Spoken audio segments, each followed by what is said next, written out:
All right, so you're planning that amazing, magical trip to Disneyland. But let's get real for a second.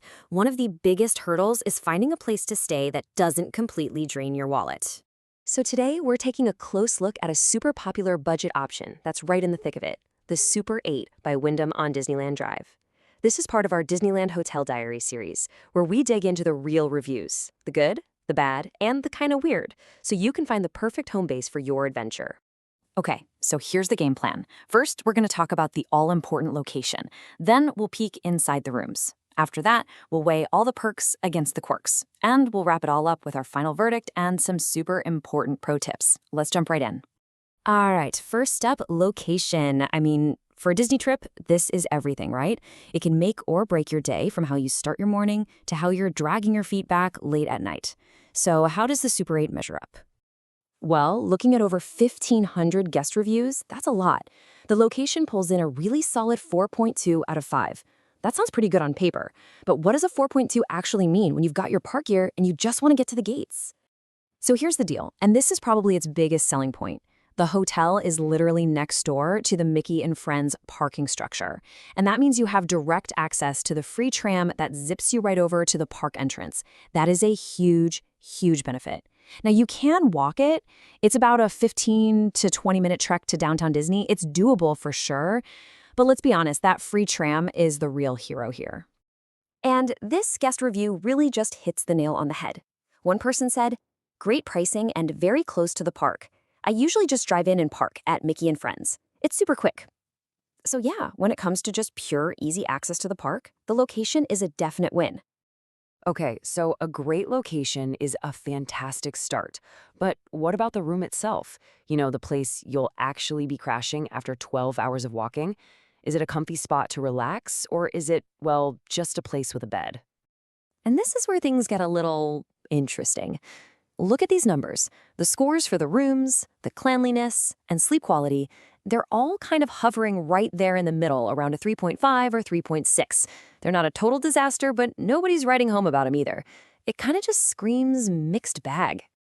And wow, this slide really shows you what we mean.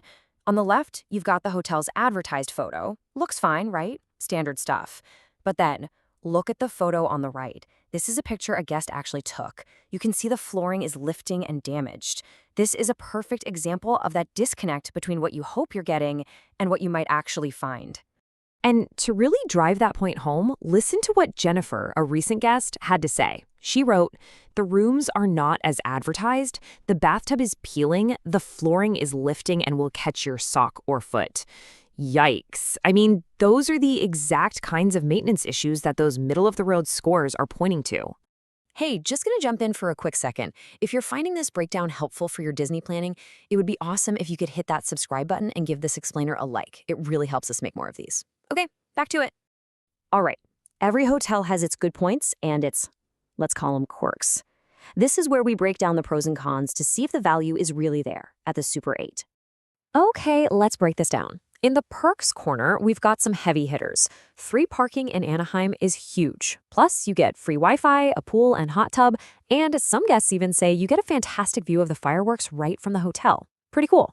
But in the quirks corner, that free parking lot apparently fills up fast. The breakfast is a whole other story. There are reports of loud road noise and, as we've seen, poor room maintenance, right down to cheap towels that don't really dry you off. And we have to talk about this continental breakfast thing because, yeah, while the hotel might advertise a free breakfast, a recent guest review clarified that what you actually get is one granola bar per person, handed to you at check-in. So if you're picturing waffles or cereal, you're going to want to adjust those expectations. Okay, we've looked at the location, we've peeked inside the rooms, and we've weighed the good and the bad. So it's time to pull it all together for the final verdict. Is the Super 8 the right move for your trip? At the end of the day, this hotel really isn't for everyone. It's for a very specific type of traveler. We're talking about the true, dedicated budget hunter, the person who just needs a safe, basic place to sleep and shower. If your absolute top priorities are free parking and that super easy tram access, and you're okay with a no-frills experience, this could work for you. And hey, that fireworks view is a genuinely nice little bonus. Now, if you do decide to book, you gotta go unprepared. So here are a few pro tips straight from other guests. 1. Bring earplugs. That road noise is apparently no joke.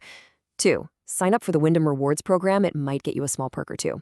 But most importantly, just be ready for a very basic experience and absolutely, positively, do not rely on this hotel for breakfast. But to give you the complete picture, I have to share this one last piece of advice from that reviewer, Jennifer. Her insider tip was blunt and to the point. If you can, spend an extra $40 and stay at another hotel. Wow. That really puts the cost savings into perspective, doesn't it? So ultimately, it all boils down to this one question. Is saving what could be $100 or more a night worth the trade-off of a single granola bar and needing to pack some earplugs? That's the core calculation, and only you can decide if that's the right deal for your magical vacation. Thanks for watching.